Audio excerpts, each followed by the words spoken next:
আজ কার্গিল বিজয় দিবসের আবহে রাজধানীর সার্কিট হাউসে বিজয় দিবস উদযাপন করল নেট আন্দোলনকারী পড়ুয়ারা। ছাত্র আন্দোলনের চাপে অবশেষে কেন্দ্রীয় শিক্ষামন্ত্রী ধর্মেন্দ্র প্রধানের ইস্তফায় উচ্ছ্বাস প্রকাশ করে এই কর্মসূচি হাতে নেয় পড়ুয়ারা।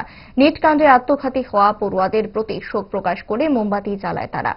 সেই কর্মসূচিতে উপস্থিত হন রাজ্যের দুদে আইনজীবী পুরুষোত্তম রায় বর্মন।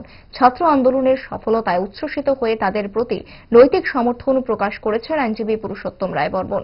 আইনজীবী সহ এক মহিলা পড়ুয়া সংবাদ মাধ্যমে কি জানালেন দেখুন। আপনারা জানেন, কালকে সারা ভারতবর্ষের মানুষের পক্ষে একটা গৌরবের দিন, বিজয়ের দিন। আমরা দেখলাম ছাত্র যুবদের ঐতিহাসিক আন্দোলনের চাপে কেন্দ্রীয় শিক্ষামন্ত্রী পদত্যাগ করতে বাধ্য হয়েছে।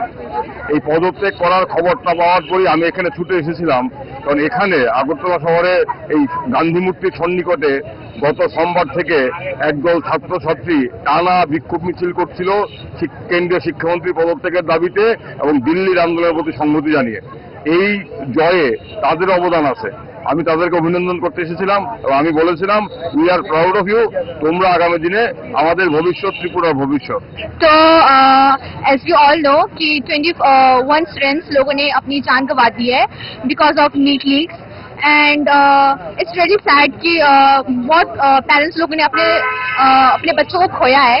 तो आज यहाँ पे कैंडल लाइटिंग उनके लिए किया गया है एंड यहाँ पे आके हम लोग ने कैंडल्स वगैरह जलाए, प्रियम्बल पढ़ा एंड हमारा जो नेशनल एंथम है वो हम सब लोगों ने गाना गाया एंड आई रियली होप कि फ्यूचर में ऐसा कभी ना हो।